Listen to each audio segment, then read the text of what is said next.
Welcome to the Explainer. Okay, today we're tackling a massive, honestly universal headache for anyone building fast-moving software architecture. I'm talking about diagram rot.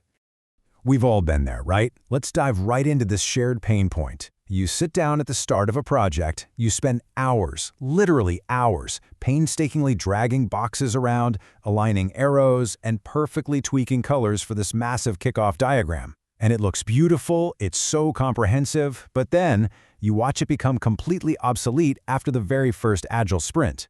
The code changes, new services spin up, and that masterpiece of a diagram just sits there, frozen in time, quietly rotting away in some shared folder nobody checks anymore. Part 1. The diagram rot problem. To fix this frustrating cycle, we really have to understand why the heavy documentation phases we inherited from the 90s are just completely failing modern engineering teams. There is a huge disconnect between expectation and reality here. Older standards like UML were built for those long waterfall software cycles. The expectation back then? Comprehensively model absolutely everything. But the reality today? That just turns into academic overhead that never actually sees production. We expect these heavyweight documentation phases to guide us, but in our world of continuous delivery and microservices, they're out of date almost the second you hit save. And ultimately, because these elaborate diagrams are a nightmare to maintain, new team members learn super quickly to just ignore the docs and read the code base instead. Part 2. Why visuals still matter. Now, if diagrams rot this fast, you might be tempted to just chuck visuals out the window entirely and say, hey, we're just relying on the code. But wait. Cognitive science actually shows why our brains desperately need diagrams to build software. The answer is something called dual coding theory. Developed by Alan Pavio, this is the psychological principle that our brains use two distinct but tightly linked pathways to process information, one for words and one for images. When we combine simple visual anchors with text, we distribute the cognitive load. It literally stops our working memory from getting overwhelmed. So if we only use text or only use code, we are seriously bottlenecking our team's ability to comprehend complex systems. And this perfectly illustrates why reading a written spec or raw code just isn't enough to get the whole picture. Think about it. Code is linear. It tells you exactly how something happens, step by painstaking step. But architecture is spatial. We absolutely need those spatial relationships. Boxes inside of bigger boxes, arrows showing the data flowing between different zones, to truly grasp the boundaries and integrations of massive microservice setups. A diagram gives you the map, the spec gives you the terrain. Part 3. Enter the C4 model. Okay, so here's the dilemma. We absolutely need visuals to understand our systems, but standard, comprehensive documentation rots way too fast. We need a lightweight alternative, and that is exactly where Simon Brown's C4 model comes in. When you contrast the traditional UML standard with C4, it becomes glaringly obvious why modern Agile teams are making the switch. Get this. UML has 14 complex diagram types, and this massive library of formal symbols that literally takes weeks, if not months, to learn. C4, on the flip side, gives you just 4 core levels. It uses minimal boxes and arrows, and you can pick it up in a few hours.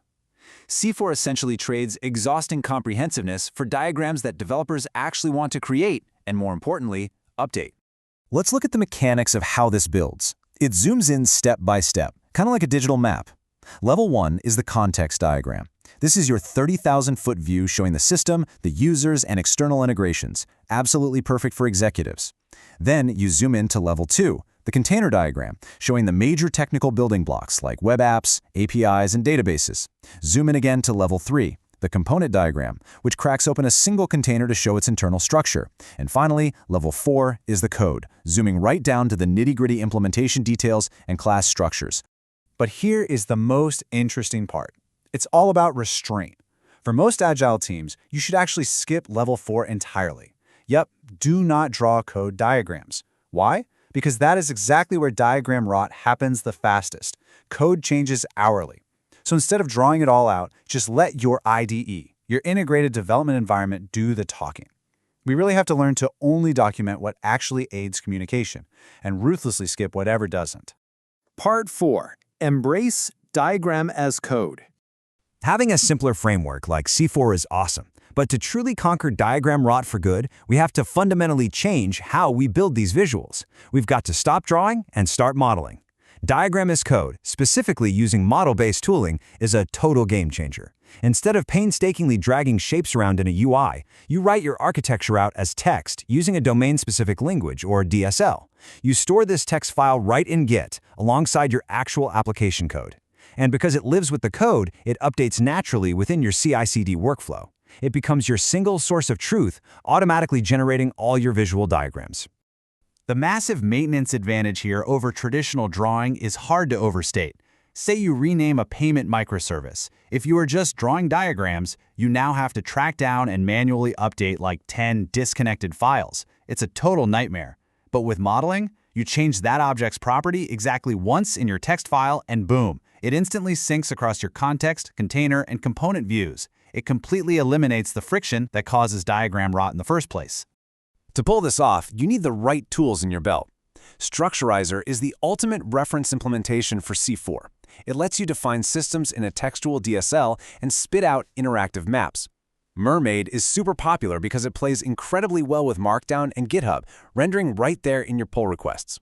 If you're a fan of user interfaces but still want the backing of a single model, tools like IcePanel or Revision are fantastic. And of course, Planned UML is still a solid staple for broader structural needs. These tools let us enforce architectural rules programmatically, making sure our docs are accessible and always version controlled. Part 5. Keeping documentation alive. So let's wrap this up with a pragmatic developer blueprint to make sure your architecture visuals stay lean and relevant as your systems inevitably scale. Maintaining agile architecture takes real discipline.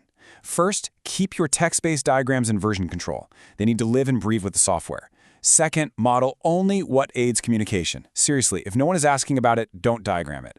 Third, hook up your diagram generation directly into your CI/CD pipeline so documentation builds automatically alongside your releases. Fourth, apply the zero redundancy rule. And finally, use Wordly maps to track strategic evolution. Let's dig into those last two really quick. The zero redundancy rule is about to be your absolute best friend for reducing cognitive load. Standard presentation tools always tempt us with fancy drop shadows, gradient backgrounds, and shiny 3D icons. Just say no. If a visual element, a shadow, or some highly detailed icon doesn't actively teach the viewer something about the system structure, delete it immediately. Stick to high contrast, flat graphics. Minimalist visuals ensure that a developer's working memory is totally focused on the system architecture, not wasting cycles trying to decipher visual noise. Also, as your systems grow, how do you know when to update your diagrams to reflect market reality? Well, Wordly mapping helps visualize this.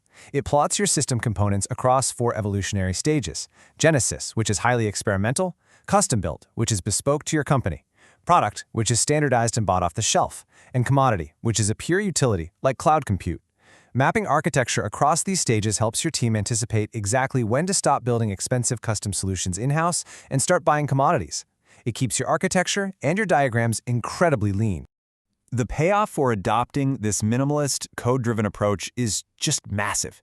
By ditching heavyweight UML, embracing the C4 model, and managing your diagrams as code, research shows that aligning teams with these simplified frameworks can actually reduce software design time by up to 75%.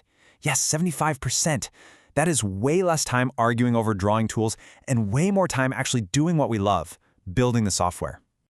You now have the cognitive science, the C4 framework, and the diagram as code toolset to finally kill diagram rot in your engineering teams. So I'll leave you with this final question. What heavy, outdated legacy diagram are you going to replace with lightweight code in your very next sprint? Thanks for joining me on The Explainer.